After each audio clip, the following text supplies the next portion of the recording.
NDA ప్రభుత్వం అధికారంలోకి వచ్చిన తొలి 100 రోజులలో మహిళాభివృద్ధి కోసం ఎన్నో విప్లవాత్మక నిర్ణయాలను తీసుకుంది. మహిళల, బాలికల విద్య, ఉద్యోగం, సాధికారత దిశగా అనేక కార్యక్రమాలు, కేంద్ర బడ్జెట్లో నిధులు కేటాయించడం జరిగింది. మహిళాభ్యుదయం కోసం ఎన్డీఏ ప్రభుత్వం తీసుకున్న నిర్ణయాలు, అవలంబిస్తున్న కార్యక్రమాలపై ఆకాశవాణి అందిస్తున్న ప్రత్యేక కథనం ఇప్పుడు వింటారు. నరేంద్ర మోదీ ప్రభుత్వం మూడోసారి పదవీ బాధ్యతలు చేపట్టిన మొదటి 100 రోజుల్లో అనేక కీలక కార్యక్రమాలు చేపట్టింది. అలాగే 3.0 సమయంలో ఎన్డీఏ ప్రభుత్వం తీసుకున్న మరెన్నో నిర్ణయాలు ప్రజల జీవితాలను సానుకూలంగా ప్రభావితం చేశాయని చెప్పవచ్చు. 2047 నాటికి అభివృద్ధి చెందిన దేశంగా ఎదగాలన్న ప్రధానమంత్రి నరేంద్ర మోదీ దార్శనికతను సాకారం చేసుకునే దిశగా భారతదేశం ముందుకు సాగుతోంది. ఎన్డీఏ ప్రభుత్వం మొదటి 100 రోజుల్లో మహిళాభివృద్ధిపై ప్రత్యేకంగా దృష్టి సారించింది. మహిళలు, ముఖ్యంగా గ్రామీణ ప్రాంతాల్లో మహిళలు ఎదుర్కొంటున్న ప్రత్యేక సవాళ్లను గుర్తించిన ప్రభుత్వం దేశాభివృద్ధికి వారి సామర్థ్యాన్ని సద్వినియోగం చేసుకుంటూ వారికి సాధికారత కల్పించేందుకు అనేక పరివర్తనా కార్యక్రమాలను చేపట్టింది. 90 లక్షలకు పైగా స్వయం సహాయక సంఘాల్లో 10 కోట్ల మంది మహిళలు సంఘటితమయ్యారు. నారీ శక్తికి లబ్ధి చేకూర్చే పథకాలకు ఈ ఏడాది బడ్జెట్లో 3 లక్షల కోట్ల రూపాయలు కేటాయించడం విశేషం. 11 లక్షల మంది కొత్త లఖ్పత్ దీదీలు ప్రధానమంత్రి నుంచి ధ్రువపత్రాలు అందుకున్నారు. 2.35 లక్షల స్వయం సహాయక సంఘాల్లో 26 లక్షల మంది సభ్యులకు మద్దతు ఇవ్వడానికి 5,000 కోట్ల రూపాయల విలువైన బ్యాంకు రుణాలు విడుదల చేయబడ్డాయి. ముద్రా రుణ పరిమితి 10 లక్షల నుంచి 20 లక్షల రూపాయలకు పెరిగింది. ప్రధానమంత్రి ఆవాస్ యోజన కింద 3 కోట్ల అదనపు గృహాలు నిర్మించేందుకు ప్రణాళిక సిద్ధం చేశారు. 4.3 లక్షల స్వయం సహాయక సంఘాలకు విడుదల చేసిన 2,500 కోట్ల రూపాయల నిధులతో 48 లక్షల మంది సభ్యులకు ప్రయోజనం కలిగింది. అలాగే ఆర్థికంగా మహిళలను సాధికారులను చేసే దిశగా వారు కొనుగోలు చేసే ఆస్తులపై స్టాంప్ డ్యూటీని తగ్గించాలని కేంద్ర ప్రభుత్వం రాష్ట్రాలను ప్రోత్సహించడం గమనార్హం. మహిళలకు ఉపాధి అవకాశాలను సృష్టించేందుకు పర్యాటన్ దీదీ, పర్యాటన్ మిత్రలను ఏర్పాటు చేయడం ఈ దిశగా మరొక ముందడుగు. పేదలకు, ముఖ్యంగా మహిళలకు ఆర్థిక స్వావలంబనను, జీవనోపాధిని అందించేందుకు కేంద్ర గ్రామీణాభివృద్ధి మంత్రిత్వ శాఖ చేపట్టిన దీనదయాళ్ అంత్యోదయ యోజన, జాతీయ గ్రామీణ జీవనోపాధి మిషన్ DAY-NRLM మహిళా స్వయం సహాయక బృందాల మధ్య పరస్పర సహకారం, సమన్వయం అందించే ప్రధాన లక్ష్యంతో రూపకల్పన చేయబడింది.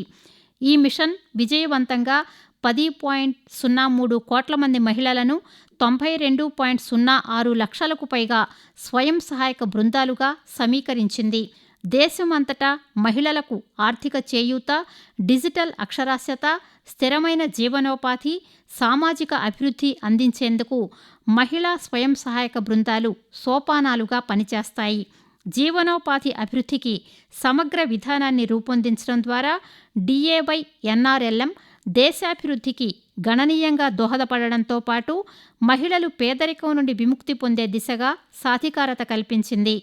ఇక దేశంలోని మహిళల సాధికారతకు, వారి జీవితాలను సులభతరం చేయడానికి కేంద్ర ప్రభుత్వం పూర్తిగా కట్టుబడి ఉంది.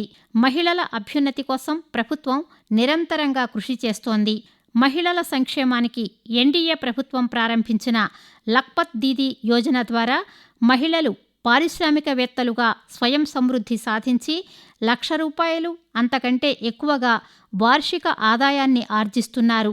లఖ్పత్ దీదీ పథకం కింద ఇప్పటి వరకు 1 కోటి మంది మహిళలు లక్షాధికారులుగా మారారు.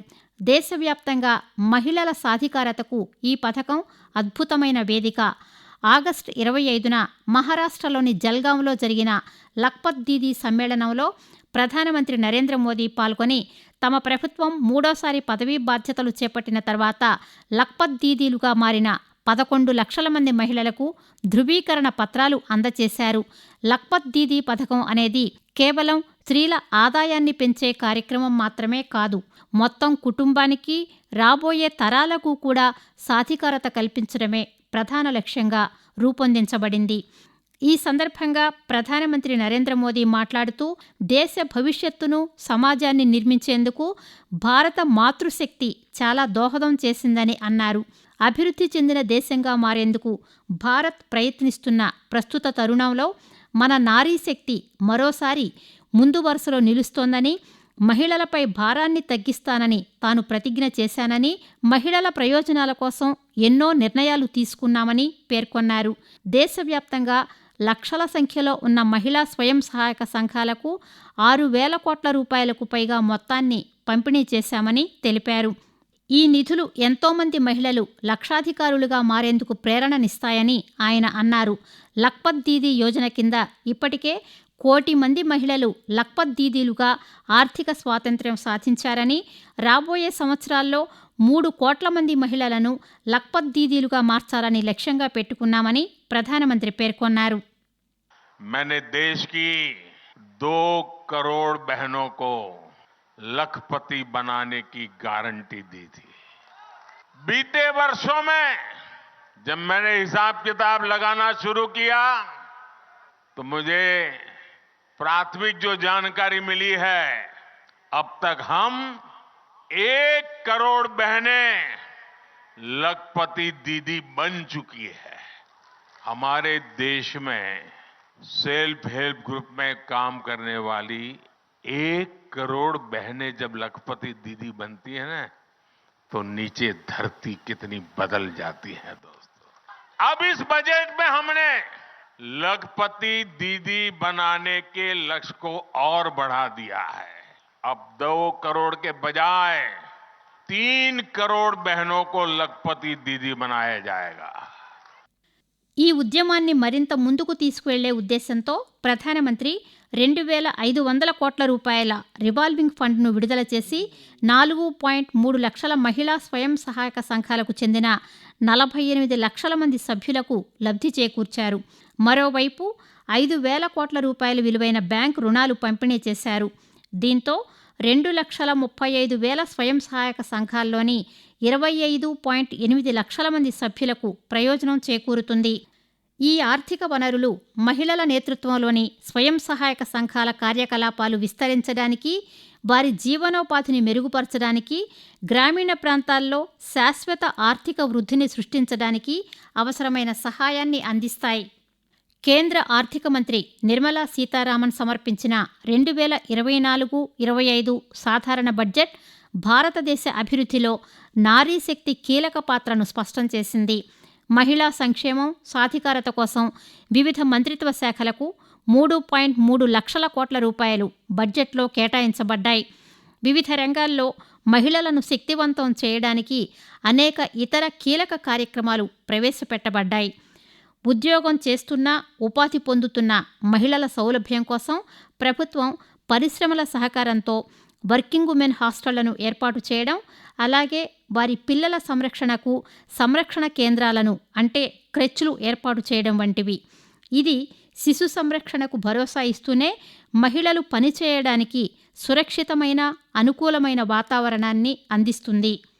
రాష్ట్ర ప్రభుత్వాలు, పరిశ్రమల సహకారంతో మహిళలకు వివిధ రంగాల్లో నైపుణ్యం అందించేందుకు కేంద్ర ప్రాయోజిత పథకం ప్రారంభించాలని బడ్జెట్లో ప్రతిపాదించారు. దీని ద్వారా 5 ఏళ్లలో 20 లక్షల మంది యువతకు నైపుణ్యం కలుగుతుంది.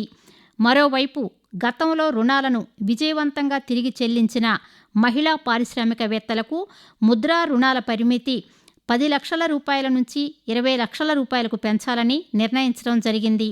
ఈ పెంపు మహిళలు వ్యాపారాలను విస్తరించడంలో, వారి ఆర్థిక భాగస్వామ్యాన్ని పెంచడంలో దోహదపడుతుంది.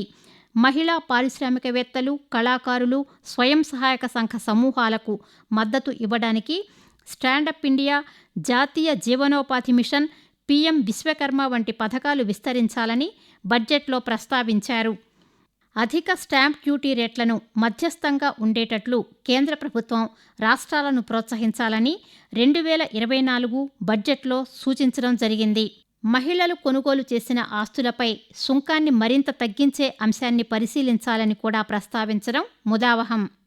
అదనంగా ప్రధానమంత్రి ముద్రా యోజన కింద మహిళా పారిశ్రామికవేత్తలకు 30 కోట్ల రూపాయల రుణాలు అందించామని, వారు వ్యాపారాలు ప్రారంభించేందుకు, నిర్వహించేందుకు వీలు కల్పించామని కేంద్ర ఆర్థిక మంత్రి నిర్మలా సీతారామన్ ఇంతకుముందు మధ్యంతర బడ్జెట్లో ప్రముఖంగా పేర్కొన్నారు. అలాగే ఉన్నత విద్యలో మహిళల నమోదు 28% పెరగడం, శాస్త్ర సాంకేతిక ఇంజనీరింగ్ గణితం తదితర రంగాల్లో ప్రస్తుతం బాలికలు మహిళలు మొత్తం విద్యార్థుల్లో 43% మంది ఉండడం ఎంతో సంతోషించదగిన విషయమని నిర్మలా సీతారామన్ అన్నారు. The empowerment of women through entrepreneurship, ease of living, and dignity for them has gained momentum in these 10 years. 30 crore Mudra Yojana loans have been given to women entrepreneurs. Female enrollment in higher education has gone up by 28% in 10 years. In STEM courses, girls and women constitute 43% of enrollment. All these measures are getting reflected in the increasing participation of women in workforce. మహిళా సాధికారతలో ప్రభుత్వం గణనీయమైన ప్రగతిని సాధించిన మరో రంగం గృహ నిర్మాణం. Pradhan Mantri Awas Yojana PMAY కింద 70% కంటే ఎక్కువ గృహాలు మహిళలకు కేటాయించబడ్డాయి.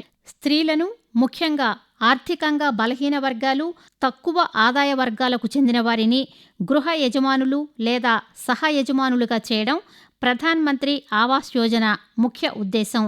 ఇది మహిళలకు ఆర్థిక భద్రతను అందించడమే కాకుండా వారిలో విశ్వాసాన్ని నింపి సంఘంలో వారికి ఉన్నత స్థాయిని కల్పించేందుకు సహాయపడుతుంది. దీనికి తోడు గృహ నిర్మాణంలో నాణ్యత ఉండేలా ప్రభుత్వం మహిళలతో సహా గ్రామీణ ప్రాంతాల్లో ఉండే గృహ నిర్మాణ కార్మికులకు దేశవ్యాప్తంగా శిక్షణా కార్యక్రమాలను ప్రవేశపెట్టింది. ఈ శిక్షణలో భాగంగా స్థానికంగా లభించే పదార్థాలను ఉపయోగించి స్థితిస్థాపకంగా ఉండే గృహాలు నిర్మించడానికి అవసరమైన నైపుణ్యాన్ని అందిస్తారు. పర్యాటక రంగంలో మహిళలకు ఉపాధి అవకాశాలను కల్పించేందుకు పర్యటన్ దీదీ, పర్యటన్ మిత్ర కార్యక్రమాలు ప్రారంభించబడ్డాయి. గ్రామీణ భారతదేశ అభివృద్ధికి, మహిళలు పేదరికం నుండి విముక్తులు కావడానికి ఈ కార్యక్రమాలు ఎంతో ఉపయోగపడుతున్నాయి. సబ్కా సాత్, సబ్కా వికాస్, సబ్కా విశ్వాస్ అనే నినాదంతో ఎన్డీఏ ప్రభుత్వ సమగ్ర విధానం మొదటి 100 రోజుల్లో మహిళల నేతృత్వంలోని అభివృద్ధికి బలమైన పునాది వేసింది. మహిళలను ఆర్థిక రంగంలో భాగస్వాములను చేసి వారికి సామాజిక సాధికారత, గృహ భద్రత, జీవనోపాధి కల్పించడం ద్వారా నారీమణులు అభివృద్ధిలో భాగస్వాములు మాత్రమే కాకుండా దేశాన్ని ముందుకు నడిపించే చోదక శక్తులుగా రూపొందారనడంలో ఎటువంటి సందేహం లేదు. మాతృమూర్తులు, సోదరీమణులు, ఆడబిడ్డల శక్తి సామర్థ్యాలను పెంచడంతో పాటు వారి భద్రతకు కూడా తమ ప్రభుత్వం ప్రాధాన్యత ఇస్తోందన్న ప్రధానమంత్రి నరేంద్ర మోదీ వాక్కులకు ఎన్డీఏ 3.0 ప్రభుత్వ తొలి 100 రోజుల పాలన అద్దం పడుతుండడం ఎంతో ముదావహం. మహిళాభివృద్ధి కోసం ఎన్డీఏ ప్రభుత్వం తొలి 100 రోజులలో తీసుకున్న నిర్ణయాలు, అవలంబిస్తున్న కార్యక్రమాలపై ప్రత్యేక కథనాన్ని ఇప్పటివరకు విన్నారు. రచన MLN మాధురి, వ్యాఖ్యానం జి అరుణ, సమర్పణ ప్రాంతీయ వార్తా విభాగం, ఆకాశవాణి విజయవాడ కేంద్రం.